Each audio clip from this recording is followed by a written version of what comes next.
السلام عليكم. اليوم راح ندير لكم بسكوي غولي على كريم وسيترون. يجي بزاف خفيف وبزاف بنين. الحاجه الاولى راح نخدموا لا كريم وسيترون. دونك هنا عندي البيض، ضفت له كميه السكر. راح نخلي لكم المقادير كامل في صندوق الوصف بالتفصيل. دونك نخلط السكر مع البيض بيان واحد دقيقتين هكذاك بواسطه الضراب الكهربائي. راح تلاحظوا بلي الخليط ولا فاتح نوعا ما، يعني شويه برك ماشي بزاف. راح نضيف له كميه لا مايزينا، كيف نخلط بيان حتى تختفي لا مايزينا. ومن بعد راح نضيف كميه المارغرين دايبه. دونك هنا عندي مارغرين دايبه وبارده، ما تضيفوهاش سخونه. نخلط تاني مليح، نضيف عصير الليمون ومبشور الليمون وخلطهم مليح. ومن بعد راح نحط الخليط مباشرة في كاسرونة ونحطها فوق النار. دونك هنا النار او ديبي ديروها قاوية حتى يسخن الخليط، ومن بعد تنقصوا لها مع التحريك المستمر حتى تولي بالقوام اللي راح نوريه لكم. فوالا دونك تخلطوا حتى تلحقوا لهذا القوام.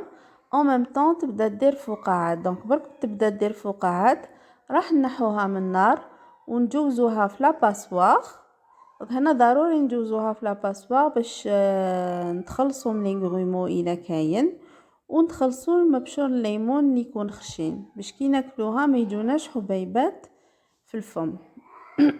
بعد ما نجوزوها في لاباسوار دونك راح نغطيها بالبابي فيلم او كونتاكت بهذا الشكل ونخليها على الاقل 4 ساعات في الثلاجه. انا خليتها ليله كامله. دونك هنا بعد ما جازت ليله كامله راح ندربها بالضراب الكهربائي باش نتحصل على قوام كريمي. لاحظوا بهذا الشكل.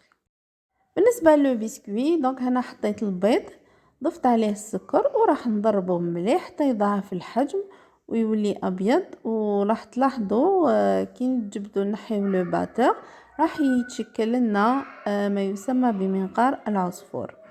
دونك بالنسبه للبيض لازم يكون بدرجه حراره الغرفه، و لو ريسيبيون اللي راح نطلعو فيه البيض مع السكر ضروري ما لازمش يكون فيه حتى قطره ماء. فوالا دونك لاحظوا هنايا كي تنحو لو باتور دونك يسيل هذاك الثقيل ومن بعد يشكل لكم منقار العصفور تما تعرفوا بلي سي بون. هنايا حطيت كميه تاع الفارينه دونك درتها على جزئين.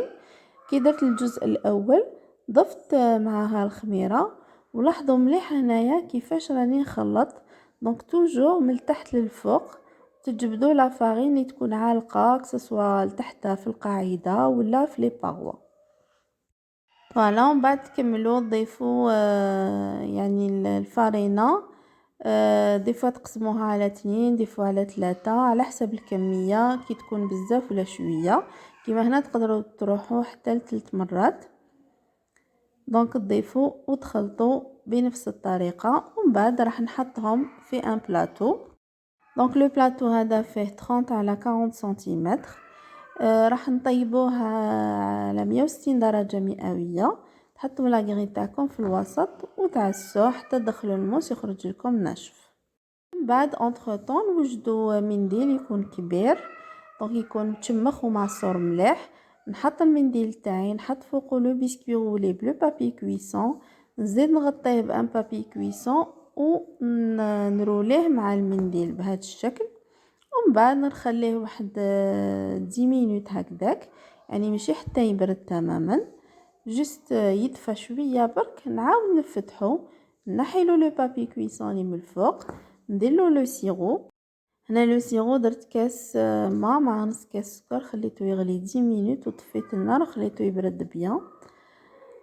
ومن بعد ندير الكريمه. دونك هنا دائما الكريمه ديروا من الداخل بيان وديروا شويه يعني دو كوتي، واشاك فوا ما ترولي وتزيدوا بشويه باش ما يعني على فا ما راحش تخرج لكم الكريمه من الجوانب. دونك تزيدوا الكريمه بالعقل. ومن بعد هنا درت ان بابي كويسون نحيت الاخر. فوالا راح نروليه فيه ونزيرو بيان باش نخليه يبرد. دونك هنا لاحظوا بيان الطريقه، هنا وانا نرولي راني نجبد، يعني نجبد لداخل، شوفوا بيان، ونزيرو فوالا، ونرولي اون ميم طون. ومن بعد راح نخليه في الثلاجه مينيموم واحد 4 سوايع، يعني مينيموم باش يحكم روحو بيان. كون تقدروا تخلوه ليله كامله. وشنو نزيروه برك بيان هنايا، لاحظوا مليح باش يحكم لكم برك من بالفورم.